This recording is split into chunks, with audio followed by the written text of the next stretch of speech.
অনেক দিনের একটা ইচ্ছা ছিল যে ভাইরাল হোমমেড দুবাই কুনাফা মেক করব। তো অবশেষে আমিও বানিয়ে ফেললাম। তো প্রথমে আমি একটু হোয়াইট চকলেটের মধ্যে সবুজ আর ইয়েলো কালার মিক্স করে নিচে স্প্রেড করে দিয়েছিলাম, অ্যান্ড দেন কিছু চকলেট মেল্ট করে এটা কাভার করার জন্য দিয়ে দিলাম। তারপরে যে সেমাই আর পিস্তাচিও ক্রিমটা দিয়ে যেই ক্রিমটা করেছি সেটা স্প্রেড করে দিচ্ছি, মানে চারপাশে সুন্দর করে দিয়ে দিলাম। অনেক দিনের ইচ্ছা ছিল, তাই নিজেই বাসায় ট্রাই করলাম। তো চারিদিকে ছড়িয়ে দিচ্ছি যেন ভিতরে ফুল কাভারটা হয় পিস্তাচিও ক্রিমটা, যেন এটা টেস্ট আরও দ্বিগুণ বেড়ে যায়। অ্যান্ড দেন এটা দেওয়ার পর আমি সুন্দর করে চারপাশে সমান করে দিচ্ছি যেন চকলেটটা দেওয়ার পর আর চারপাশে ছড়িয়ে যায়। এখন ওভারঅল চকলেটটা দিয়ে নিব, সুন্দর করে চকলেটটা চারপাশে দিয়ে দিচ্ছি। চকলেটটা দিয়ে দেওয়ার পর আমি চারপাশে মানে হালকা আলতো করে চকলেটটা ছড়িয়ে দিব। ছড়িয়ে দেওয়ার পরে একটু চামচ দিয়ে একটু হালকা একটু সাইডগুলো মিক্স করে নিব যেন চকলেটটা খুব হার্ডলি স্মুথ একটা ফিনিশিং লুক দেয়। যখন আমি এটা মোল্ড থেকে বের করবো তাহলে দেখতেও খুব সুন্দর লাগবে। অ্যান্ড দেন আমি এটা 1 ঘন্টা ফ্রিজিং করে বের করে নিয়ে আসছি। ফ্রিজিং করার পর আমি এটা খুব আলতো হাতে মানে চারপাশ থেকে সিলিকনের মোল্ডটা হালকা করে সরিয়ে নিব যেন আমি এটা খুব ইজিলি পরে মোল্ড আউট করতে পারি। এখন এটা উল্টিয়ে নিব। উল্টিয়ে নেওয়ার পর মোল্ড আউট করব। হাতটা হালকা একটু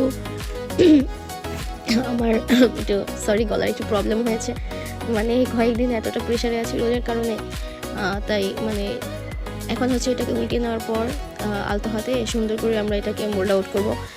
খুব সাবধানে মোল্ড আউট করতে হবে খোলার সময়, যেন কোনোভাবেই চকলেটের উপর কোনো রকম চাপ সৃষ্টি না হয়। তো আমি এক হাত দিয়ে ধরে আর এক হাত দিয়ে মোল্ডটাকে আলতো করে উঠিয়ে নিচ্ছি। আপনারা যখন মোল্ড আউট করবেন তখন অবশ্যই খুব আলতো হাতে করতে যাবেন, কারণ বেশি প্রেশার দিলে চকলেটটা তখন ভেঙে যেতে পারে। কারণ এটাকে অনেক টাইম ফ্রিজিং করতে হয়। আমি তো খুব অল্প সময় ফ্রিজিং করেছি। দেখুন আমার চকলেটের লুকটা কত সুন্দর হয়েছে। এটা আমার ফার্স্ট টাইম বানানো, আমি কোনো কোর্স করিনি, নিজের এক্সপিরিয়েন্স থেকে যতটুকু পেরেছি ততটুকু করেছি। আসলে মানুষ পারে না এমন কোনো কাজে নেই, চেষ্টা করলে সব কিছুই সম্ভব আলহামদুলিল্লাহ। তো আমি এদিকে আরও একটি চকলেট বানিয়ে নিয়েছি, সেটাকেও আমি মোল্ড আউট করবো সেম প্রসেসে। চারপাশটা খুব আলতো করে খুলে দিচ্ছি। হালকা একটুখানি ঢিলা হয়ে গেলে এটা পরবর্তীতে খুলতে খুবই প্রবলেম হয় না, খুব ইজিলি এটাকে মোল্ড আউট করা যায় যেহেতু এটা সিলিকনের মোল্ড। তো সেম প্রসেসে আমিও এটাকে খুলে নিচ্ছি। অ্যান্ড দেন খুলে নেওয়ার পরে আমি এটাকে একটা সুন্দর প্যাকেজিং দিব। তো সেম প্রসেসে খুলছি, এটাকে আলতো করে এই জায়গাটা আমার খুব ভালো লাগে, কারণ ধরলে হালকা করে উঠে আসে। এই আইটেমের এই জিনিসটাই আমার খুব বেশি পছন্দ। এটা দেখুন, এটা আরেকটা ডিজাইন, এটার মধ্যে 2টা ডিজাইন করেছি, এটাও খুব সুন্দর একটা ডিজাইন। তো এই তো হয়ে গেল আমার 2টি ডিজাইন। এখন আমি একটি প্যাকেজিং পেপার নিয়েছি, র্যাপিং পেপার। এখন এই চকলেট দুটোকে আমি সুন্দর করে র্যাপ করব। তারপর আমি একটি প্লাস্টিকের র্যাপার নিয়ে নিলাম। এটাকে আমরা কম বেশি সবাই জানি, এটা আমরা বেশিরভাগ সময় ফুড ফ্রোজেনের ক্ষেত্রে ইউজ করে থাকি। চকলেটটাকে আমি সুন্দর করে এটার উপর বসিয়ে দিলাম। এখন চারপাশ থেকে আমি সুন্দর আলতো করে এটার উপরে প্যাকেজিংটা করে নিব যেন কোনো প্রকার একটা এয়ার না বাবলস ক্রিয়েট না হয়, কারণ এটা আমি সারা রাতের জন্য ফ্রিজিং করব। যেহেতু আমি এটা খুব তাড়াতাড়ি মোল্ড আউট করে নিয়েছি, তো আমাকে এটা ফ্রিজিং করতে হবে, তাই আমি এটাকে ওই পাশ থেকে ছিঁড়ে নিচ্ছি। ছিঁড়ে নেওয়ার পর এটা আমি সুন্দরভাবে বসিয়ে দিব। এই কাজটাও আমার কাছে করতে ভালো লাগে, খুব সুন্দর করে এটা বসে যায়। দেখুন প্যাকেজিং করার পর কত সুন্দর একটা লুক দিয়েছে চকলেটটার।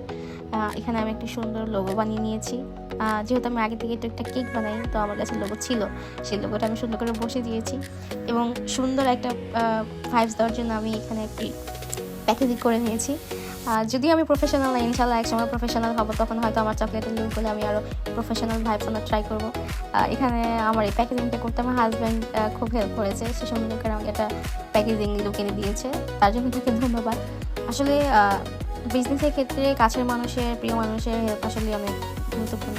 এই যে আমার চকলেটের ফাইনাল লুক খুবই সুন্দর লাগছে, একটু নিজের মতো করে প্রফেশনালি করে ট্রাই করেছি। আপনাদের কাছে কেমন লাগে সব অবশ্যই জানাবেন। ভালো লাগে লাইক, কমেন্ট, সাবস্ক্রাইব করবেন।